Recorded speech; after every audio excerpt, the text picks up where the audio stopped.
자, 우리 기도하는 마음으로 한번 따라 하시겠습니다. 세상을 쫓아 망하는 길을 가지 않게 하시고 하나님 안에서 형통한 길을 가게 하소서. 아멘. 우리 서로 축복하면 좋겠습니다. 당신의 기도로 우리 교회가 살아납니다. 우리 인사하겠습니다. 네. 감사합니다. 우리가 이 교회를 세워가는 것은 바로 기도로 세워가는 거고요. 또한 우리가 말씀과 성령을 받아서 우리가 주님의 교회를 또한 건강하게 세워가는 것인 줄 믿습니다. 그래서 먼저는 여러분들이 건강하고 성숙한 그리스도인이 되기 위해 힘쓰십시오. 여러분 자신이 은혜 받기 위해서 힘쓰시고요. 그 받은 은혜를 또 다른 사람들에게 나눠주시기를 바랍니다. 사람은 누구나 망하는 것을 두려워해요. 그래서 망하지 않으려고 온갖 노력과 수고를 다 합니다. 그런데요, 때로는 망하지 않으려고 굉장히 노력하고 수고하고 여러 가지 수단과 방법을 사용하는데 그 길이 망하는 길일 때가 많다는 거예요. 그래서 망하는 길로 가는데도 깨닫지 못하고 그 길이 옳은 길인 줄 착각한다는 겁니다. 이것이 인간의 미련함이고 불완전함이에요. 그래서 잠언 16장 25절에 보면 어떤 길은 사람이 보기에 바르나 필경은 사망의 길이니라 이렇게 말하고 있습니다. 사망의 길이 보이지를 않아요. 오히려 사망의 길은 형통한 길로 보이고 많은 사람들이 그 길로 간다고 했습니다. 넓은 문으로 가는 길이라고 예수님 말씀하셨죠. 사람의 눈으로는 이 길의 끝에 천국이 있는지 지옥이 있는지 생명이 있는지 죽음이 있는지 알 수가 없는 거죠. 그러니까 눈앞에 보이는 대로 가는 거예요. 눈앞에 보이는 대로 가면 망할 확률이 99%예요. 그래서 인간은 생명의 길로 가는 방향을 알려주는 안내판이 필요해요. 그 안내판이 바로 진리의 말씀이고요. 망하지 않도록 인도해 주시는 안내자가 필요한데 그분이 바로 성령님이시고요. 하나님이시고 예수 그리스도이세요. 우리에겐 안내판이 필요하고 안내자가 필요해요. 안내판은 성경이고 안내자는 하나님이세요. 삼위일체 되신 하나님이시다. 그래서 시편 16편 11절에 이렇게 말씀하고 있어요. 주께서 생명의 길을 내게 보이시리니 주의 앞에는 충만한 기쁨이 있고 주의 오른쪽에는 영원한 즐거움이 있나이다. 그러니까 길이라고 하는 것은 내가 찾아서 생명의 길을 갈 수가 없어요.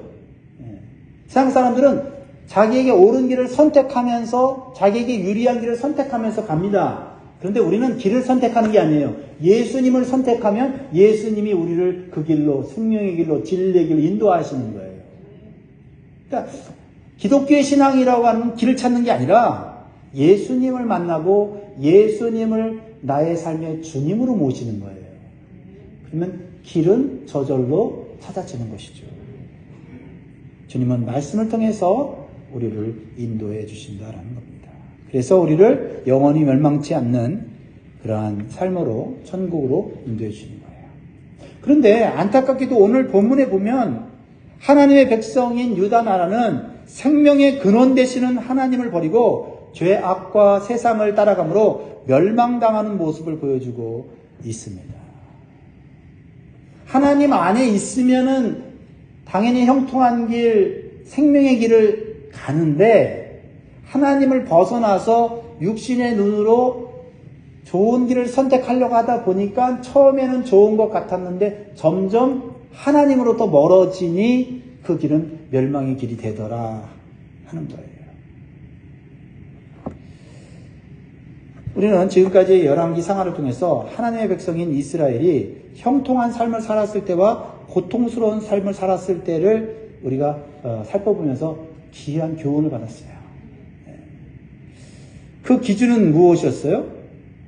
하나님과 하나님 말씀을 따라 하나님 중심의 경건한 삶을 살았을 때는 형통한 삶이 찾아왔어요.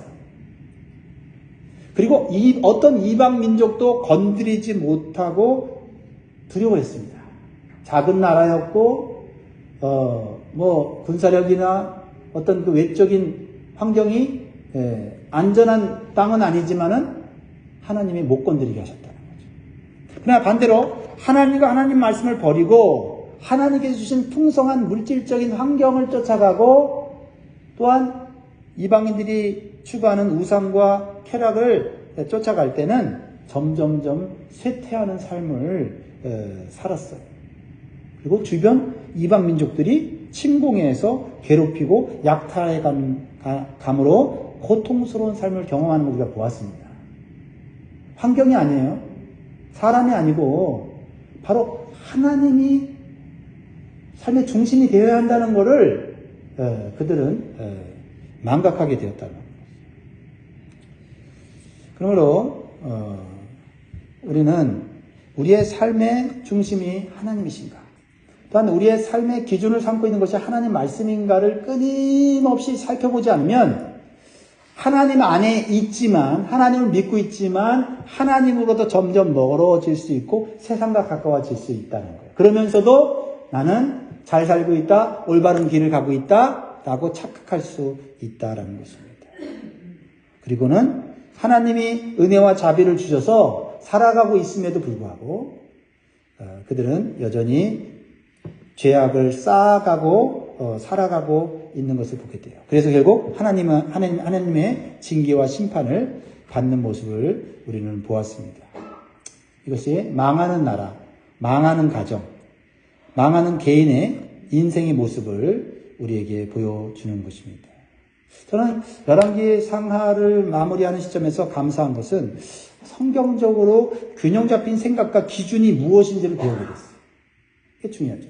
어떤 왕이 몇 대 왕이고 또 어떤 그 사건이 기억나고 이런 것보다는 성경적인 생각과 성경적인 원리를 깨달게 된 그것이 중요하다는 거예요. 예전에는 왕들 이름을 다 외웠거든요. 지금도 거의 대충 외우는데 순서대로 다 외우고 그리고 또 사건들 다 장소들까지 다 외웠거든요. 그런데 그런 것들이 도움은 되지만 그것을 안다고 해서 내 인생이 변화되는 것이 아니라 이런 왕들과 그들의 어떤 삶과 그들의 어떤 행위들을 통해서 나타난 하나님의 반응, 하나님의 역사를 통해서 우리에게 주신 삶의 원리, 축복의 원리, 형통의 원리, 이거를 배우는 것이 너무나도 중요하다는 것을 깨달았어요.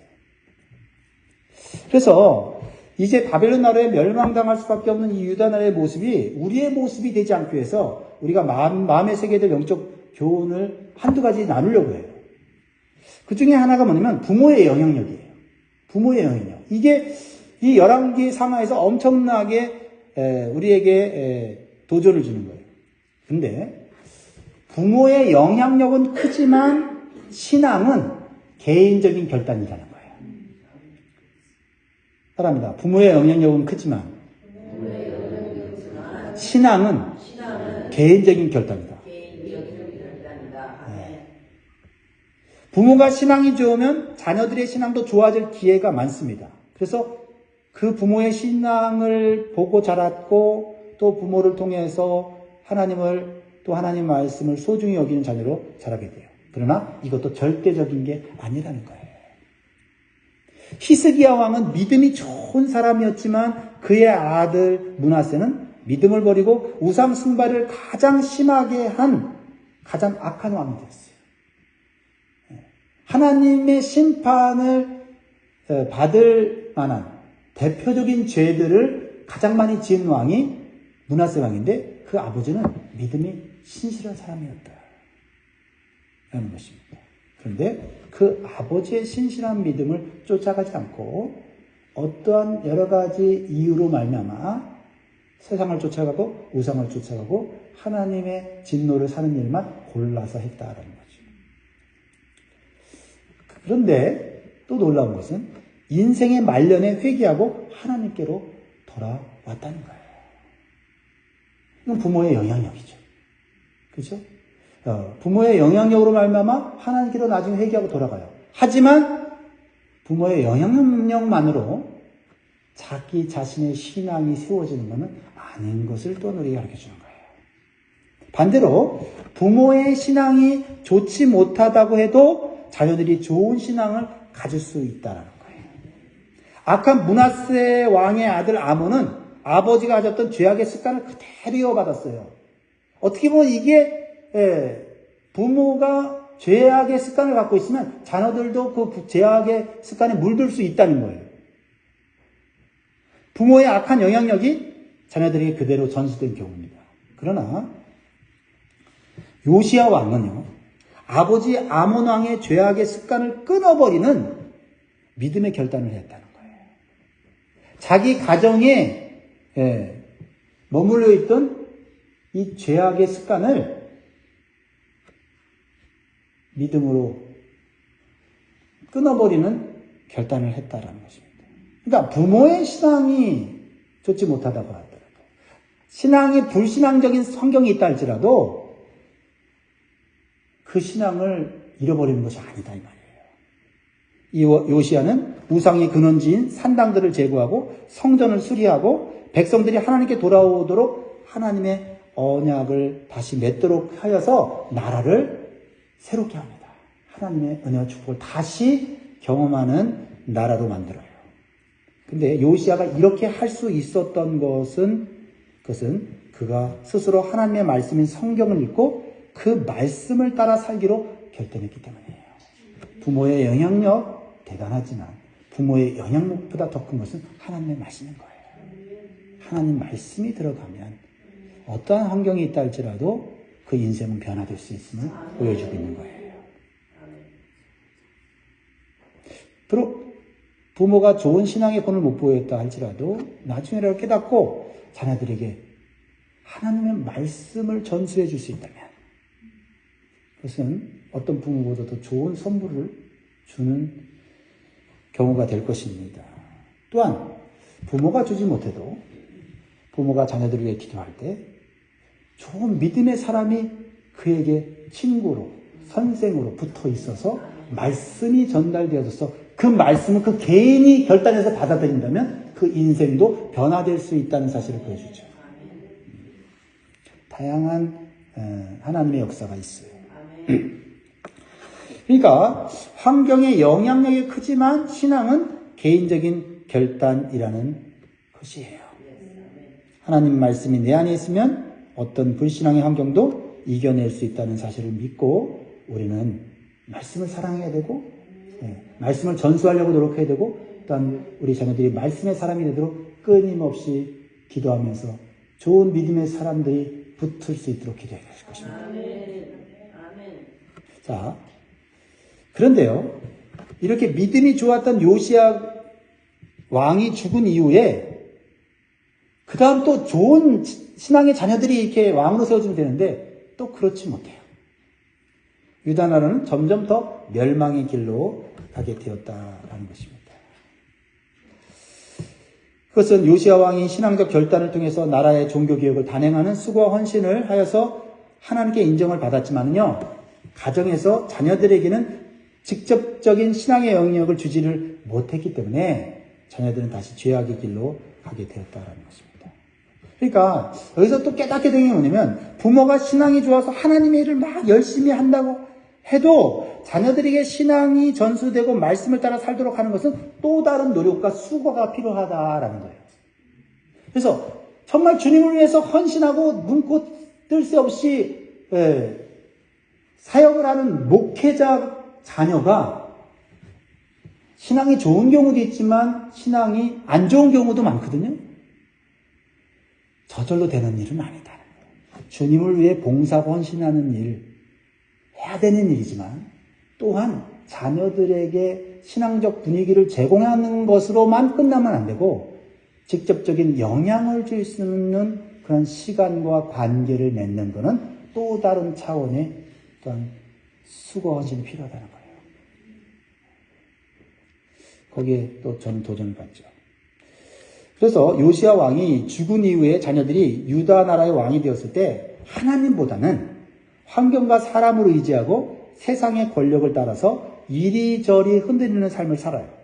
그래서 요시야를 이어서 왕이 된 넷째 아들 요아하스는요, 사람을 의지하고 자기 자신의 힘을 의지했어요. 그래서 결국은 하나님의 징계를 받아서 애굽의 포로로 잡혀가서 거기서 죽게 돼요. 그리고 겨우 3개월밖에 되지 않는 통치를 하다가 그는 죽게 됩니다. 그리고 그의 둘째 아들 엘리의 아김이 세워지는데 애국 왕에 의해서 세워지게 돼요. 그리고 이름이 바뀌어집니다. 어떤 이름으로 바뀌어지죠? 여호야김으로 바뀌어져요. 여호야김. 완전히 애국 왕의 꼭두각시로 살아가요. 그러니까 사람의 종으로 살아가는 거예요. 하나님의 종으로 살아야 되는데 사람의 종으로 살아요. 그래도 사람의 종으로 살아도 왕의 권세를 누리니 그게 좋은 거예요. 이게 문제죠. 하나님의 종으로 살아야 될 사람이 사람의 종으로 사는 것이 나에게 훨씬 유리하다고 생각이 들면 하나님께 돌아가기가 어렵습니다. 그러다가 이제 바벨론이 애국보다 더 강한 나라가 돼요. 그래서 바벨론이 유다 나라를 침공해 오니까 사람의 종이 된 사람은요, 더 강한 사람이 나타나면 그 사람을 섬기게 돼 있어요. 그래서 바벨론을 섬겨요. 그러다가 3년 만에 국제 정세가 바뀝니다. 정치적 상황이 바뀌어요. 그러니까 바벨론이 약간 정치적으로 군사적으로 약해진 틈을 타서 이제 또 애굽을 또 의지하게 돼요. 그래서 결국 유다 나라는 또 다시 강대해진 바벨론의 침공을 받아서 1차 침공을 받게 돼요. BC 605년에. 그리고 1차 포로로 잡혀가게 되죠. 그때 잡혀간 사람이 누구냐면 다니엘이에요. 다니엘의 새 친구. 그리고 또 2차 침공을 또 받아요. 어제 말씀드렸듯이 상황에 따라서 이 사람에게 붙었다가 이 사람이 도움이 안 되면 저 사람에게 붙었다가 하는 사람 중심의 사람은 결국은 사람에 의해서 망하는 거예요. 그것을 보여줍니다. 그러나 어떤 상황 가운데서도 하나님을 딱 붙잡고 있으면 나보다 강한 상대가 나를 넘어뜨리려고 위협하고 죽이려고 해도 하나님 붙잡고 있으면 하나님이 대신 싸워주시더라. 이게 히스기야 왕의 삶이었잖아요. 히스기야 왕은 약한 유다 나라를 다스리고 있었을 때 그 당시 강대한 아수르가 쳐들어오죠. 사네립이 쳐들어와서 18만 5천 명의 군사를 끌고 왔는데 하나님을 의지한다면 하나님께서 해결해 주시고자 하고 성전에 올라가서 기도하죠. 그래서 하나님께서 잠잠히 하나님이 하시는 일을 보라고 하셨죠. 하루아침에 여호와의 사자가 대군을 물리치는 것을 경험하게 됩니다. 자, 근데요, 이 요아스의 아들들은 그렇지 못했어요. 하나님을 의지했던 아버지를 쫓아가지 않고 사람을 의지하는 삶을 살아요. 그래서 여호야김의 아들 여호야긴이 왕이 됐어요. 비슷하죠? 여호야김의 아들 여호야긴이 왕이 됐는데 아버지의 악한 습관을 그대로 본받아서 하나님 보시기에 악을 행하여요. 그러니까 하나님께서는 거듭되는 죄악을 짓고 죄악이 점점 쌓이자 하나님은 심판하기로 작정하세요. 하나님의 징계와 심판의 도구로 바벨론 군대를 사용하셔서 3차로 유다 나라를 침공하여서 완전히 피폐하게 만들고 그리고 바벨론 왕 느부갓네살이 하나님의 성전을 유린합니다. 하나님의 성전에 있는 보물들을 다 빼앗아가요. 왕궁의 보물도 다 빼앗아가요. 그리고 나라의 용사와 기술자들과 인재들을 다 데려가요. 그 이유는 나라에 사람을 없게 만들어서 반역을 못하게 그리고 자기 나라의 인재들을 사용해서 부강한 나라 만들려고 하는 거예요.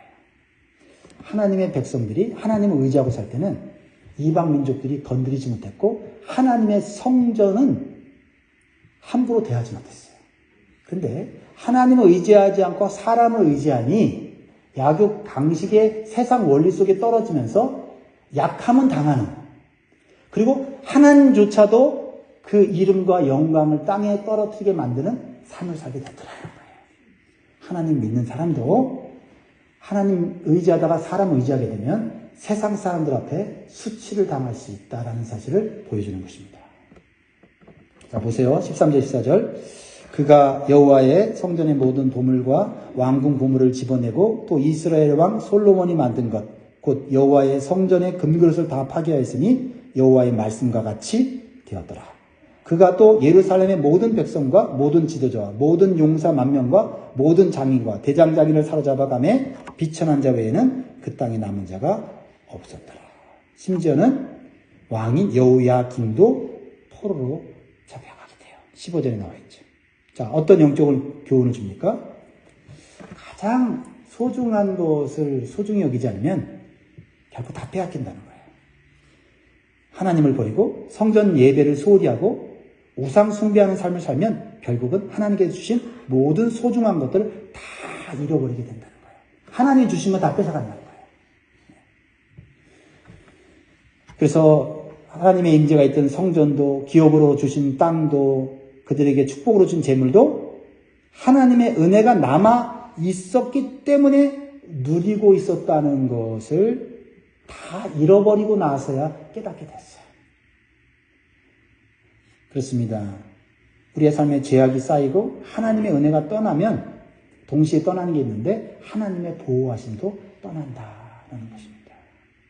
우리가 아무것도 없고 부족하고 연약해도 하나님의 보호하심만 있으면 우리는 다시 일어날 수가 있어요.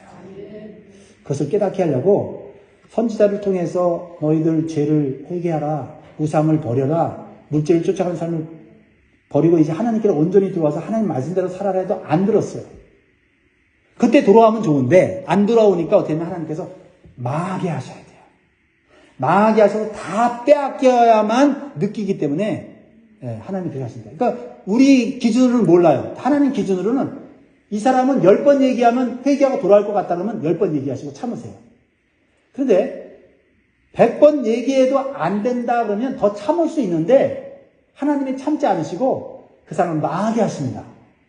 그래서 모든 걸 다 빼앗기게 되고 이 유다 나라처럼 바벨론 나라에 흩어져서 사람의 노예로서 사는 것이 얼마나 고통스러운지를 체험하게 하시는 거예요.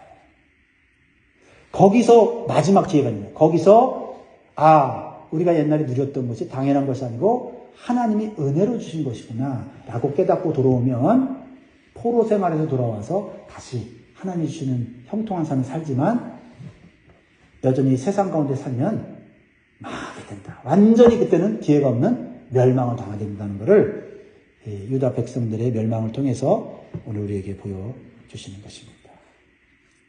마지막 왕인 시드기야가 세워지죠. 누구에게 세워집니까? 바벨론 왕에 의해서 세워지게 돼요. 그런데 그 마지막 왕인 시드기야 왕도 어떻게 해요? 하나님 보시기에 악을 행했다고 말하고 있어요.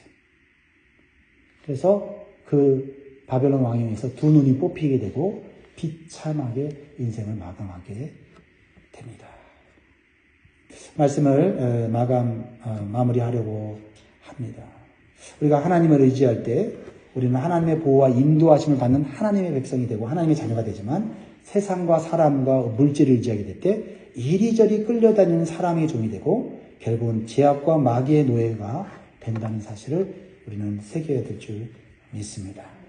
그러므로 우리는 어떤 상황과 환경 속에서도 하나님을 의지하는 믿음이 흔들리지 않기를 바라고요. 하나님 말씀을 따라 사는 삶이 가장 복되고 안전하고 형통한 길임을 마음에 새기시고 신앙을 전수할 수 있기를 주의 이름으로 축복합니다. 기도하겠습니다.